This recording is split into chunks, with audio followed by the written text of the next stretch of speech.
Question है miscellaneous exercise का, ये 10th क्वेश्चन है। और इस क्वेश्चन में क्या है, आपको X Y Z a manufacturer produces 3 products X, Y, Z which he sells in 2 markets. Annual sales are indicated below. यहाँ पे 2 मार्केट में इसको इस प्रोडक्ट को बेचना है। फर्स्ट मार्केट में इस टाइप से बेचेगा और सेकंड मार्केट में इस टाइप से इन प्रोडक्ट्स को बेचेगा। ठीक है।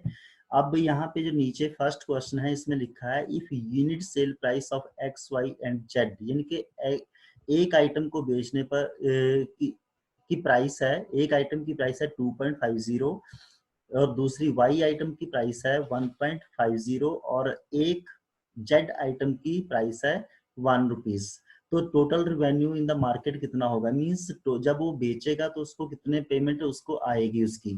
ठीक है। और दूसरा है यहाँ पे कॉस्ट ऑफ द 3 कम्युनिटी, एक मिनट, ये सेल प्राइस है, यहाँ पे ये जब बेचने की कीमत है, और यहाँ पे कॉस्ट है जो उसके ऊपर खर्चा आया है। यहाँ पे इस एक आइटम पे 2 रुपीज खर्चा है, दूसरी पे 1 है और तीसरी पे 50 पैसे का खर्चा है। तो आपने बताना है कि उसको प्रॉफिट कितना हुआ टोटल। तो हम क्या करेंगे, पहले दोनों मार्केट में उसे जब इन एक्स वाई जेड आइटम्स को बेचेगा तो उसको रिवेन्यू कितना आया वो, और उसके बाद जो दोनों मार्केट से उसमें जो आइटम्स बनाई है 3 एक्स वाई जेड उनको बनाने में खर्चा कितना आया, दोनों को माइनस करेगा तो उसका टोटल प्रॉफिट उसका बन जाएगा। तो पहले फर्स्ट केस लेना है, पॉइंट ए है, इसमें एक्स वाई जेड की जो प्राइस दी हुई है वो लेनी है। पहले फर्स्ट मार्केट के लिए काम करेंगे हम। फर्स्ट मार्केट को आपने मैट्रिक्स फॉर्म में लिख लेना है। जो फर्स्ट मार्केट में जो एक्स टाइप के ऑब्जेक्ट हैं वो 10,000 उसने बेचे, वाई टाइप के ऑब्जेक्ट 2,000 बेचे और जेड टाइप के ऑब्जेक्ट 18,000 बेचे। और इनकी जो प्राइस मैट्रिक्स है वो इस टाइप से लिखना है। ये इस टाइप से इनको लिखने का मतलब इसलिए है कि ये प्रोडक्ट पॉसिबल हो जाए। प्रोडक्ट पॉसिबल कब होता है, जब आपने मल्टीप्लाई किया था तो उसका आपको बताया था कि किस टाइप से प्रोडक्ट पॉसिबल होता है। तो इस 10,000 इंटू 2.5, 2,000 इंटू 1.5, 18,000 इंटू 1, इनको मल्टीप्लाई और प्लस करके हमारे पास आता है 46,000। ठीक है। अब ये फर्स्ट मार्केट से रिवेन्यू था। अब सेकंड मार्केट से रिवेन्यू कितना बनेगा, तो सेकंड मार्केट में जो प्रोडक्ट आपने कितने प्रोडक्ट बेचे, एक्स कितने बेचे, वाई कितने बेचे, जेड कितने बेचे, उनकी प्राइस मैट्रिक्स क्या है, प्राइस मैट्रिक्स इस टाइप से लिखना है ताकि ये प्रोडक्ट पॉसिबल हो जाए। तो यहाँ पे सेकंड मार्केट से बेनिफिट कितना हुआ, कितनी मनी आई, 53,000। और टोटल अगर हम इन दोनों को करें, फर्स्ट मार्केट और सेकंड मार्केट का हम टोटल कर लेंगे, यहीं पे भी कर सकते हैं, ये प्लस ये दोनों को प्लस कर लेना। भाई ये कौन कर रहा है, ये क्रॉस किसने लगा दिया,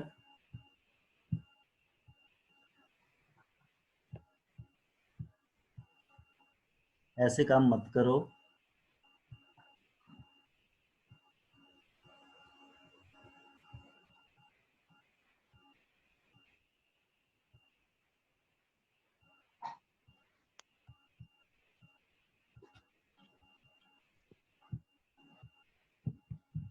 ठीक है, ओके सर। यहाँ तक समझ आ गया। इसके बाद जब हम नेक्स्ट जो बी पार्ट है, बी पार्ट में इसमें क्या करेंगे, तो यहाँ पे कॉस्ट मैट्रिक्स लेने हैं। पहले तो आइटम तो वही रहेगी, फर्स्ट मार्केट में हमने कितनी आइटम्स डाली तो उनको बनाने में कितना खर्चा आया। तो पैसे था 50 पैसे था, इसको 0.5 लिख लेंगे या फिर 1/2 लिख सकते हैं, रुपीज में लेने हैं सारे।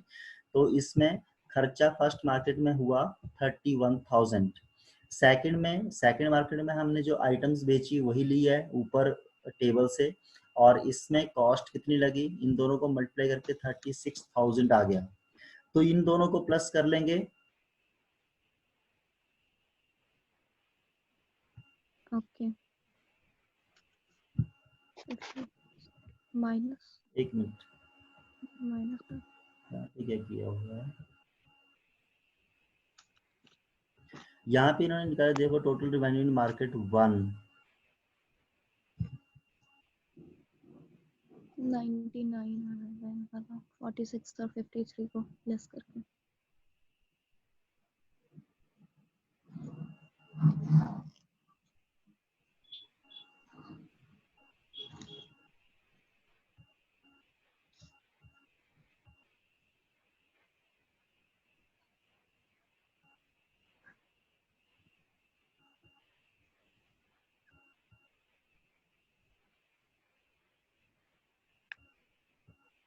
इन्होंने दोनों मार्केट का अलग अलग निकाला है कि आप ऐसा देखिए, Okay. इसमें जरूरी नहीं कि इसी टाइप से करना है।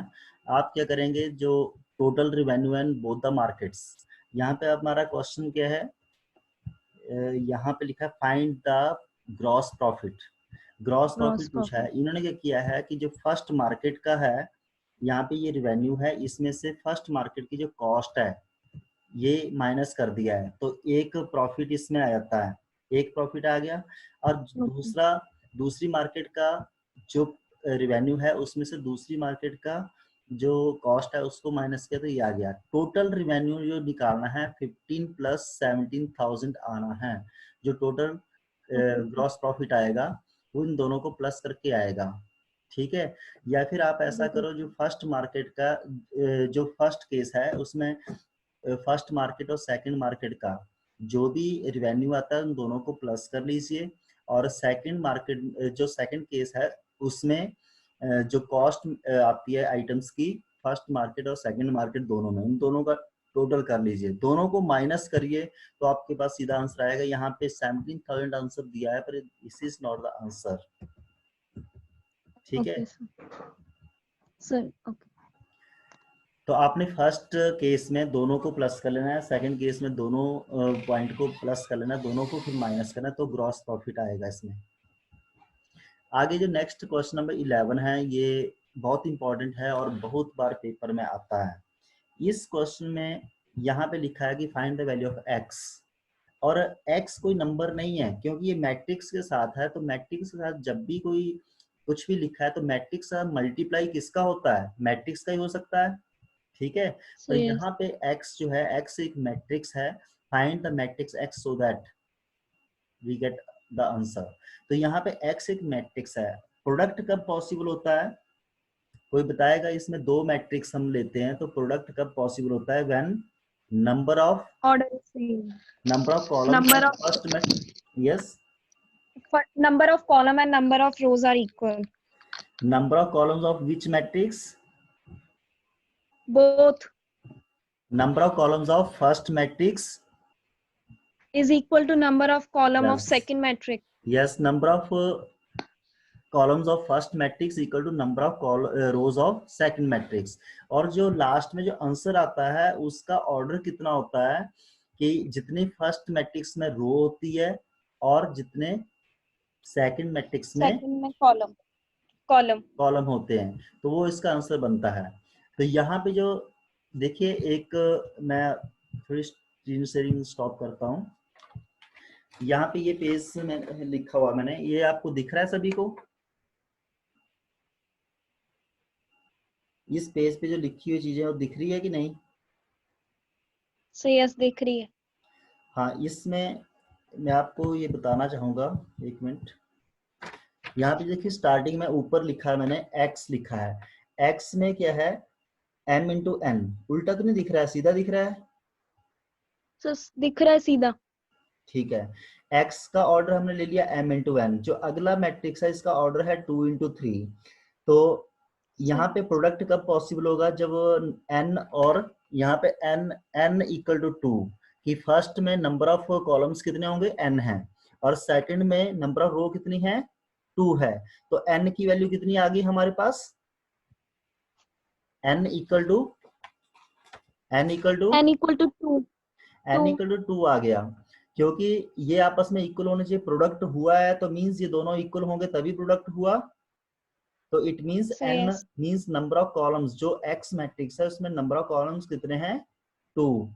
और अब देखिए जो लास्ट रिजल्ट हमारा बना ये 2 इंटू 3 है, तो मींस m और 3 ये है, m इंटू 3, m मैट्रिक्स है, m इसका नंबर ऑफ रोज है, और m into 3 equal to 2 into 3। यहाँ पे ये देखिए लिखा है m into m into 3 equal to 2 into 3, यहाँ पे m into 3 equal Yes. 2 into 3, तो 3 से 3 कट गया, it means m equal to 3, तो m इंटू n कितना हुआ, m इक्वल टू 2 आ गया, m इक्वल टू 2, So यहाँ पे 2 है, तो m into n is a matrix of order 2 into 2 into 2, तो 2 into x 2. मैट्रिक्स का ऑर्डर कितना बन गया, 2 into 2. 2 इंटू 2, तो ये ऑर्डर निकालना जरूरी है, आपको एग्जाम में बहुत बार ये क्वेश्चन आता है, तो हम इस चीज में कंफ्यूज हो जाते हैं, क्योंकि हर एक बच्चा जो है मल्टीप्लाई पे, प्रोडक्ट पे जोर देता है, पर उसके ऑर्डर पे नहीं। कई बार क्वेश्चन आ जाता है, यहाँ पे हमने, अब देखो इसमें x जो है एक मैट्रिक्स फॉर्म में ही अज्यूम करना पड़ेगा, तो x यहाँ पे देखिए ऊपर नीचे इन्होंने लिया है x is a matrix of order 2 into 2, A B C D, आप यहाँ पे ए बी सी डी की जगह कुछ भी ले लो, और भी ले सकते हैं, पी क्यू आर एस भी ले सकते हैं, पर ये 2 इंटू 2 मैट्रिक्स ही लेना पड़ेगा, ठीक है, आगे आपको कोई प्रॉब्लम नहीं आएगी, पर इसका जो ऑर्डर है ये आपने ध्यान से देखना है कि जो एक्स मैट्रिक्स है किस ऑर्डर का आएगा, अगर ये चेंज हो गया या फिर ये चेंज हो गया तो एक्स का ऑर्डर भी चेंज करना पड़ेगा। Okay, I you follow it? चलो नेक्स्ट क्या है, अब हमने इन दोनों मैट्रिक्स को मल्टीप्लाई करना है, ये फर्स्ट मैट्रिक्स सेकंड मैट्रिक्स, और आंसर हमारे पास ये आता है, इनको सिंपल मल्टीप्लाई वैसे करते हैं, पता है कैसे करते हैं multiply, a into 1 plus C into 4, ये आ गया, फिर दूसरे के लिए a into 2 plus C into 5, ऐसे आपने किए हुए हैं पीछे मैट्रिक्स मल्टीप्लिकेशन, तो फिर जो दो, अब यहाँ पे बीच में इक्वल है, two matrix are equal if their corresponding elements and orders are equal, दोनों मैट्रिक्स का ऑर्डर भी सेम होना चाहिए और दोनों के कॉरस्पॉन्डिंग एलिमेंट्स भी इक्वल होने चाहिए, यहाँ से इक्वेशंस आपके पास बन जाएगी, a plus 4c equal to -7, 2a plus 5c equal to -8, ऐसे दो तीन इक्वेशन बना के उनको सॉल्व कर लीजिए, जैसे आपने a प्लस ए और सी वाली इक्वेशन है ये, तो आपने एक ये इक्वेशन लेनी है, एक ये, तभी आपके पास a और c की वैल्यू आएगी, अगर आपने एक ये ले ली और एक ये नीचे वाली ले ली तो ये तो चार डिफरेंट वेरिएबल हो गए, सेम वेरिएबल वाली दो इक्वेशन को सॉल्व करना है, फिर सेम वेरिएबल वाली दो इक्वेशन को सॉल्व करना है, ठीक है? Okay sir. तो ये सॉल्व करके आपके पास आंसर आ जाएंगे, यहाँ पे जो आंसर्स दिए हैं कुछ एक आंसर्स गलत भी हो सकते हैं, तो उन पे नहीं जाना आपने। अब देखिए नेक्स्ट है क्वेश्चन नंबर 12, ये प्रिंसिपल ऑफ मैथमेटिकल इंडक्शन, आपने पीछे भी क्वेश्चंस किए थे, सेम, कोई ज्यादा बड़ी बात नहीं है इसमें, वही है, थ्योरेटिकल पार्ट है, पहले let us suppose that the result is 2 at n equal to 1, ठीक है, तो दोनों आपस में इक्वल आ जाएंगे, ठीक है, और इसके बाद let the result is true at n equal to k, we shall prove that the result is true at n equal to k plus 1, ठीक है, तो इसमें वही रिजल्ट लगा के प्रिंसिपल ऑफ मैथमेटिकल इंडक्शन आपने पिछले साल भी किया, अभी पीछे क्वेश्चंस में भी किया, सेम ये क्वेश्चन उन्हीं पे डिपेंड है, ठीक है, बाकी ये चीजें लिखने की जरूरत नहीं है कि एसोसिएटिव ला ये वो, ऐसे लिख सकते हैं, पर आप देखिए कि यहाँ पे लिखा हुआ है, आप बेशक अगर नहीं भी लिखेंगे तब भी कोई बात नहीं, ऊपर क्योंकि हमारे जो रिजल्ट है एट n इक्वल टू 1 पे, तो यहाँ पे इस टाइप से है, इसको आप उल्टा भी कर सकते हैं, क्योंकि मैट्रिक्स में मैट्रिक्स प्रोडक्ट एसोसिएटिव ला इसमें लग रहा है, ठीक है, ओके। तो यहाँ पे क्वेश्चन नंबर 13 है, choose the correct answer in the following questions, ये ए है और ए स्क्वायर इक्वल टू आई के बराबर दिया है, तो ए स्क्वायर इक्वल टू आई दिया है, आपने क्या करना है, ए को मल्टीप्लाई करना है, ए स्क्वायर कैसे निकालते हैं, ए इंटू ए, दोनों को मल्टीप्लाई करेंगे, मल्टीप्लाई का मेथड वही है जो आपने छुट्टियों से पहले सीखा हुआ है, ठीक है, तो इनको आप कंपेयर करेंगे, जब दो मैट्रिक्स आपस में इक्वल है, इनका ऑर्डर भी इक्वल है, इनके कॉरस्पॉन्डिंग एलिमेंट्स भी इक्वल होंगे, तो this element equal to this, this equal to this, तो यहाँ पे आ गया आपके पास ये ऑप्शन जो रिजल्ट है, ठीक है, तो इसके बाद 14th क्वेश्चन है, तो if the matrix A is both symmetric and skew symmetric, ऐसा कोई मैट्रिक्स नहीं है जो सिमेट्रिक और स्क्यू सिमेट्रिक हो, अगर ये है तो वो कौन सा होगा, जीरो मैट्रिक्स, और इसमें यहाँ पे एक्सप्लेनेशन दी हुई है, अगर सिमेट्रिक है then a dash equal to a, अगर स्क्यू सिमेट्रिक है then a dash equal to minus a, यही चलता है, आप दोनों दो इक्वेशंस बना लो, बेशक ये दो इक्वेशन बन गई, ठीक है, तो इसमें हमने क्या